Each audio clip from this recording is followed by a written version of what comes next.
Y'all, I am cracking up at my friend. She said her New Year goal was this year was she was going to try to cut back on meats and, you know, fast food stuff. She said, why am I sitting up in the doggone parking lot of Sharks Chicken waiting on my 4-piece wings? Baby, when I tell you I am dying laughing at her because she is so crazy. But at the same time, it's like, you know, we always said, like, you know, in the new year, we set these crazy goals or just goals that is not necessarily crazy, but sometimes we're not able to follow through with them, and that's okay. I was just laughing because I know her personally, so the way she said it, the way I read her post is actually how I heard her say it. But that's okay if we don't reach our goals, and you can always start all over again. You don't have to just like give up just because you messed up so early in the game for New Year. Yeah, I am dying laughing. Anyway, I'm at work and I'm getting ready to go in, clock in real quick, and I'm gonna go home and fry some chicken later. And I don't know what else I really have planned for today. I don't really actually have much planned for today. Today's gonna be a busy day, so I don't even know if I'll be able to jump back on to chat with you guys. But one of my goals is to post every day, well, Monday through Friday. But I want to show you guys, you know, a few days in my life. And then I was just reading this other thing on Instagram where this lady was saying that, you know, sometimes you feel like you might not have something to share with people, you know, on social media and stuff, and to not give up because you don't know whatever one little thing that you're going through or one little inspiration, it might change somebody's life. And just because you are, I'm talking to now the creators that's on YouTube or social media, Instagram, TikTok, if you only have like 400 followers or 300 followers, that's okay. Do you know how many people are 300 and 400 people in real life? Just imagine you're sitting in a room or you're standing outside and there's 400 people in front of you. If you are able to inspire those 400 people, do you know how big that is? Like, we looking at numbers like, oh, I don't have my goal. I'm talking to myself too, you know, but if 400 people say, thank you, Queen, for your motivation, your encouragement, that means the world to me, because that's 400 people that I was able to reach that I didn't think I would be able to reach. And if they found me and they're sticking around, baby, I am grateful and thankful for you. All right, so I'm getting ready to go into work, and then I will come back and talk to you guys later after work. Like I said, I'll probably cook chicken tonight or something. I don't know. Something quick and easy. And yeah, I'm going to bring you guys along in a day in my life. All right, if you guys are new here, welcome. If you're oldie but a goodie, thank you for coming back. And don't forget to hit that subscribe button, okay? I'll see you guys later. Bye.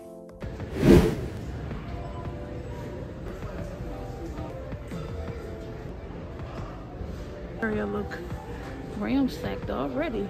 Goodness. Just trying to show y'all some stuff.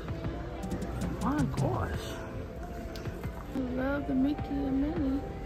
Those are cute. And they have Jack Skull and Sally. My stuff look horrible, y'all. Like horrible. Okay, they got some Valentines slippers, some candy mugs. These are cute for $8.44. For accessories, some stuff that light up. They don't have much. These little mugs.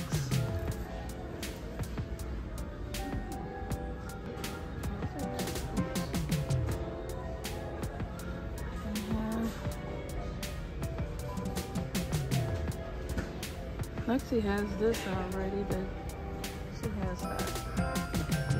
One of her girlfriends gave it to her. And they already have St. Patrick's Day.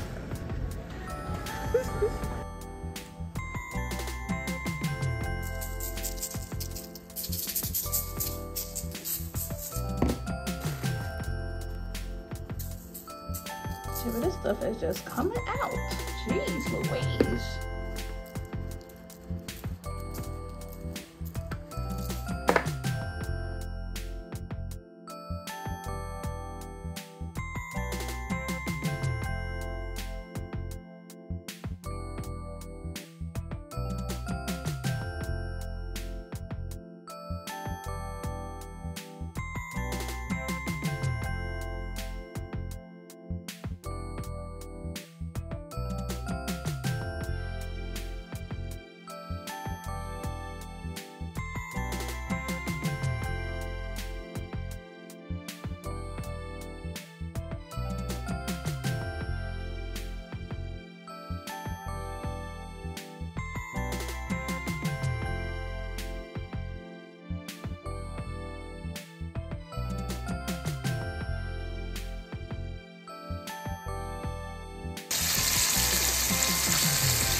oldest and the first, I think that's where my perfections come from.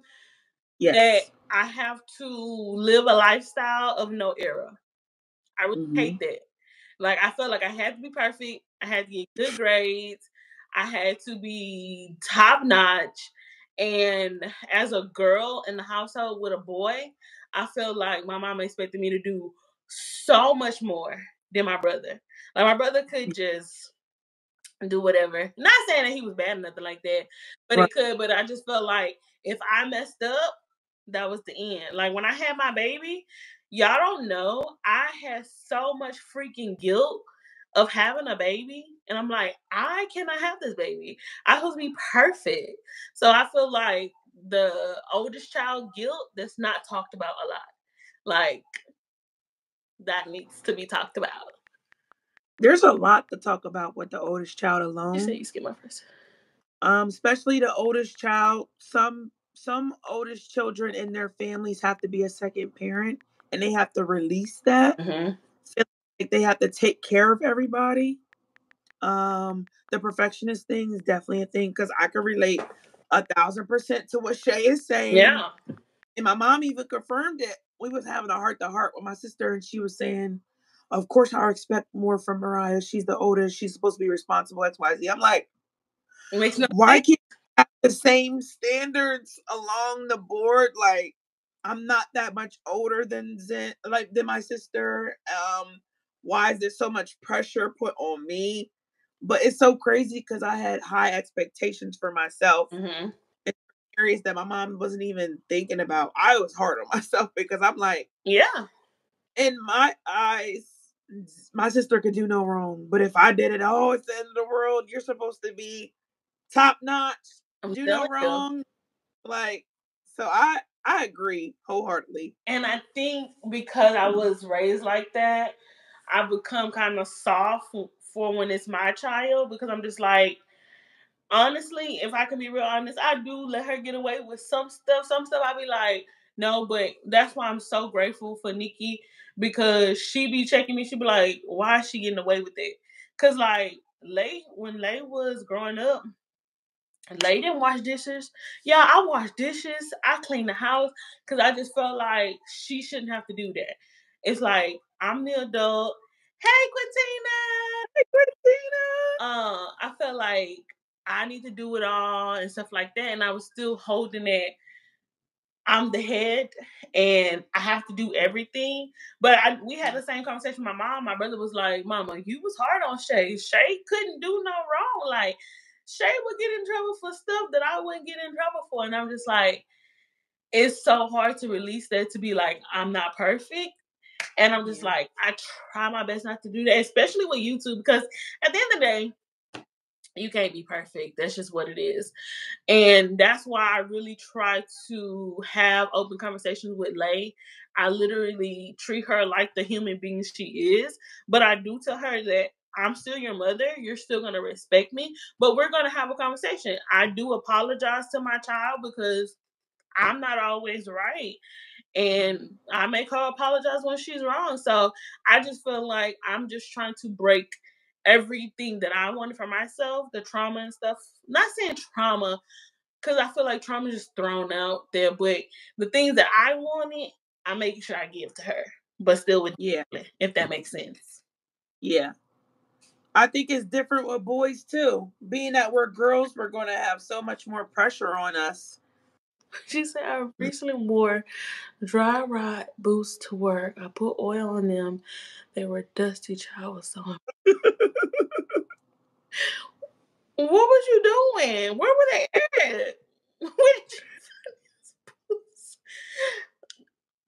Okay, so I shared bits and pieces of Shay's journey and Miss Mariah's live stream tonight. Because we were talking about, well, I asked them to give me a topic to close out this video because I didn't have anything else to talk about. I was like, yo, I literally didn't have nothing to talk about. I ran to Walmart to get some groceries, and I went to the Valentine's Day section, and it was horrible. They had absolutely nothing. It was a waste of time. I was in pain, and it was a waste of time. So anyway, Shay was like, okay, well, I have a topic that I want somebody to talk about, and they talked about the struggles with being an older sibling, or, you know, whatever. So, but I wanted to share that clip because they started talking about it, and it was very informative. So, and I can relate to them. So in my family, I have an older sister. Y'all know she passed away. Her name is Pat. She's older than me. She was 16 years older than me. So it's like my mom had 2 sets of kids because my brother was like right under her and they were close. And then it's like 8 years difference between my oldest brother and me. So I became the oldest of myself, my baby sister, and my oldest niece. And my oldest nephew too, I guess. But by the time he kind of came up, I was kind of like grown. So I can relate to everything they said. So my oldest sister, Pat, she was like the second mom of the family, as Mariah said. She did, you know, she did our hair. She ran our bath water at night while my mom worked. My mom worked from 3 to 11 p.m. She worked in a nursing home. Then she eventually, her goal was to work at the hospital. And she was a CNA at the hospital for years. And so Pat kind of like took care of us while we were at home because we were still young. And so Pat really didn't have a childhood. Like, I mean, she was a teenager. I mean, she did her teenager stuff and she did her stuff. But, you know, she was a second mom and it was a lot of responsibilities on her. So then when I got a little older, I became the adult child. And and I had to take care of Tamika and Shanice. Well, so I felt. And like they said, like, you had to be perfect. I am still a perfectionist. I'm trying to get away from it now. But yes, I am still like a perfectionist, and it was hard. And I really didn't understand why that was like that. But after listening to Shay and Mariah, that was why. I kind of had to take care. I had to be an example for my baby sister and my niece. And, you know, and my baby sister, she always said, she said, I always looked up to you. She said, she just told me the other day, she said, I keep my house clean because that's what you did. You trained me. Like, I was like, what? She's like, every time I come up to, because y'all, I used to be, when I tell you, now I'm lazy, but I used to be a perfectionist. My house was spick and span, spotless, like you can eat off the floor. Now I wouldn't encourage you to do that. But for real, like, that's how it was. I would wash my windows like twice a week. My windows, yes. My windows were the ones that opened up and it came out. I was just crazy. I was an organized perfectionist. And she said, that's how you taught me that. And I'm like, really? Because my sister's literally a year younger than me. But, you know, and I can relate, like my mom, she kind of put, you know, especially Pat, I have to say, she was really mom. And then Pat had, when she was 20, she had Shanice, my oldest niece. So she was really mom. Like, mom was there. She cooked dinner or whatever on her off day. She's always cooked breakfast on Saturdays and stuff. I remember that. And she made us clean because we would get a whipping if we didn't clean. We each had to divide the house up. So, like, one night I would have the living room. The next night Tamika would have the kitchen. And because those were the 2 main rooms besides the bedroom, you get a free night. So that's what we rotated. I love those free nights, child. And then when it was my turn to do the kitchen, Shanice, you know, she had her free night already. So she had the living room, and then Tamika got a free night. So it's rotated like that. But I taught them how to make a bed. I taught them how to, you know, all about the boys and stuff. Oh, literally, you're older than now. But I get what they were saying. Like, and I was wondering why. And then when Pat passed away, even though my brother is the oldest, I automatically took on the mother role. I'm like, I'm the mom of the family now. And my husband couldn't understand. He was like, they grown. I'm like, no, I'm the mom of the family. I have to be there for Pat 4 children who were semi-grown. Well, Shanice and Antoine, they are grown, but, you know, Antoine had kids, or he had all 3 of his children. They were still little. But I felt like I had to take on the mother role of the family. And I was like, why am I like this? Like, why do I feel like this? But because those responsibilities were kind of put on me in a way after Pat, you know, moved out the house and stuff. Willis wasn't really at home. I was the oldest. So I was the mom of the family. So yeah, it is kind of tough being like, you know, like I said, everybody always came to my house. We always had the gatherings at my house. I did the cooking for Thanksgiving, for Christmas, whatever. I was the mom of 20 people. Because it was literally 10 of us in the house. And then, you know, when everybody got older, I did even when Pat was there, I still took over and I was the mother of the house. So I could understand that. So it is hard, like, in parents. And then, like, I know some parents who actually had 2 sets of kids too. And the oldest got stuck taking care of the babies. They're not your kids. They're not their kids. So I feel like they should not be responsible for taking care of the babies. And I think I told the story before. There was a girl, I'm going to say her name, Stephanie. And she wanted to go overseas for college. But the mom was pregnant. Now, Stephanie is 16, 17. The mom has an 8-year-old daughter, 7-year-old daughter, whatever, a little kid. She has a little kid. And the mom didn't want the girl to go to further her studies because she said, well, who gonna help me take care of this child? That's your responsibility. She didn't lay down and have that baby. You had that kid. What? While I'm at work, I need you to cook dinner for her and da-da-da-da-da.